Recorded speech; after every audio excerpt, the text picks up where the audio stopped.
Hi, I'm talking to you today about Cornell notes, why we take them, and how we take them. Cornell notes is a style of note taking that's been around for over 70 years.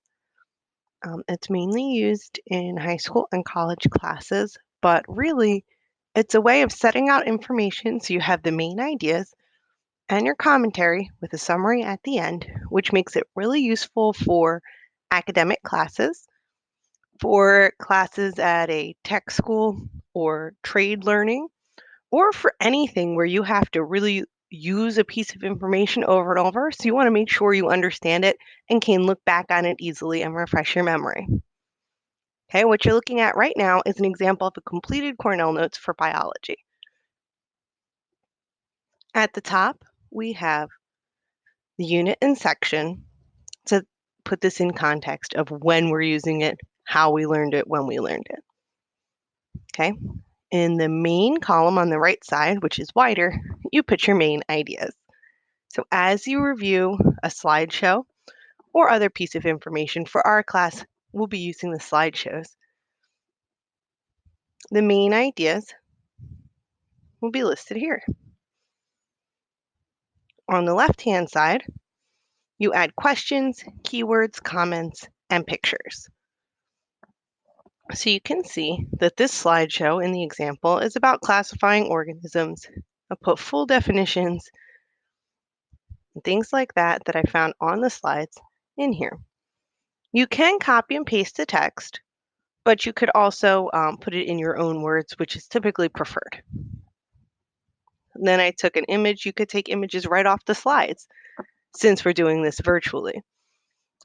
In the online environment, Cornell Notes can be really handy because you can just grab and paste things wherever you want. And you can shift things around so that they line up.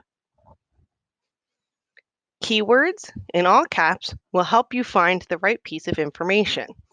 If I was using this on an open notes quiz and I had a question about archaea, I could see archaea in all caps right here and say, that's what I need to look at next. Okay, you can come up with your own questions and put them in here. Then when we discuss this in class, you'll be able to ask them. In our course, what we'll be doing is we'll preview a chapter. So I'll give you a main idea, some vocabulary to review, and then you'll be taking these notes asynchronously, bringing them back to class to add to them. So when you have this set of notes, we're talking in class some more about these slides. I'm asking you questions. You're sharing with me the questions and comments that you came up with. You can then add to your notes, make them even better before you finally turn them in at the end. Okay, so our goal is to create a document that has images, that has words, and that has as much as possible your own thoughts and ideas, as well as what you've heard from classmates and from me. It makes a complex document that helps you find the piece of information you want and remember the things that you heard and thought and said while you were learning it.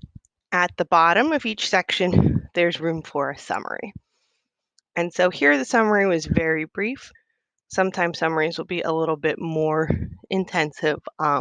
But the good thing about the summary is if you're not sure you're in the right section to find a piece of information, having a good, clear summary will help you decide, yes, this is where we talked about that fact that I need to know. And then you'll know to scroll around and look for more details.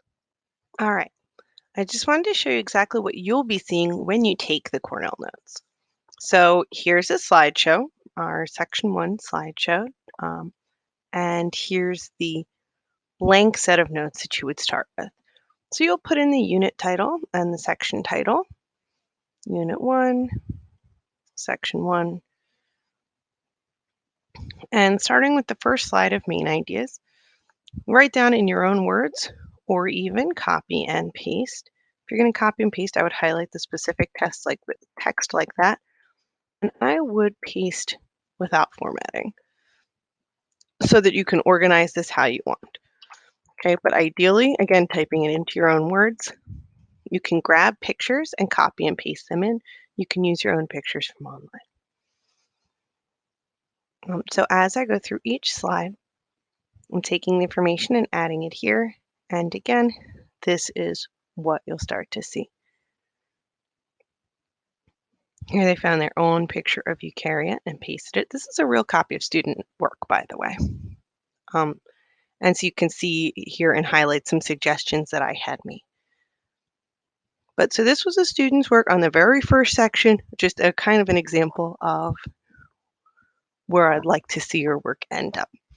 Not perfect, but very good. And for something like this, where you have, a big diagram that's taking up a whole slide that you know you're going to have to refer back to, you may just want to place it right in there. When you get to the end, you do have questions at the end of each section. These are not, you don't have to answer these questions in the Cornell notes. We'll use them later in class. But glancing at those questions can give you a good idea of what kind of things belong in your summary.